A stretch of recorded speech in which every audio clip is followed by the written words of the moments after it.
ఇదిగోండి పైన మిద్ది మీద ఉండ తోటకూర అండి. తోటకూరతో ఇప్పుడు పకోడీ వేస్తున్నానండి. వేసినాక చెప్తానండి, చూపిస్తాను అన్నీ కలిపి పెట్టుకొని. ఇదిగోండి ఉల్లిపాయ పచ్చిమిరకాయ వేసేసుకున్నాం.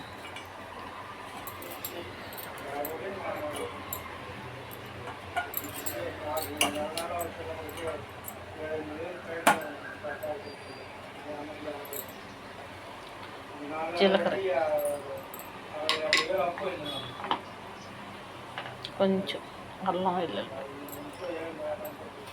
ఇదిగోండి ఇది శనగపిండి,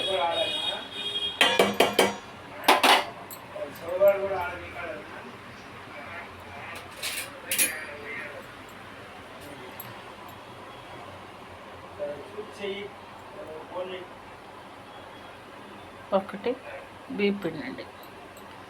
ఇంకొంచెం వేసుకున్నా కూడా 2 చెంచాలు కరకరలాడతాయి.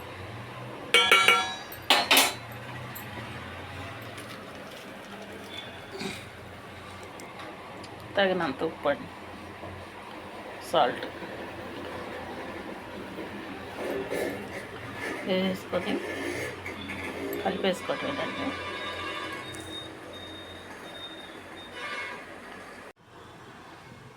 మనం ఇప్పుడు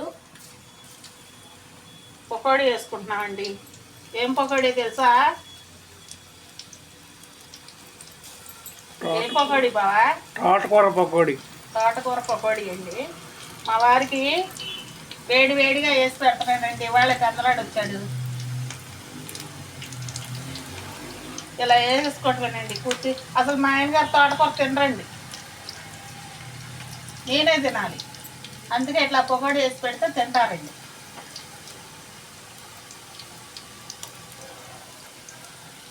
కొంచెం బియ్యం పిండి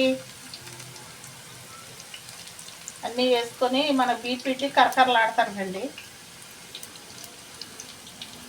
ఇలా నిండా చేసుకుంటే బాగా వచ్చేస్తుంది. అదండి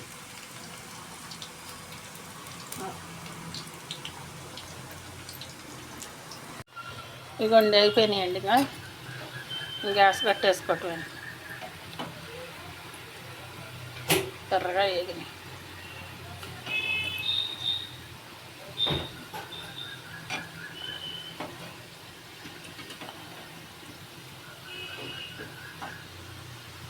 అంతేనండి. మా మిద్ది మీద తోటకూరతో చేశానండి పకోడీ. అయిపోయిందండి. గ్యాస్ కట్టేస్తున్నాను. ఇంకా తీసేసుకోవటమేనండి.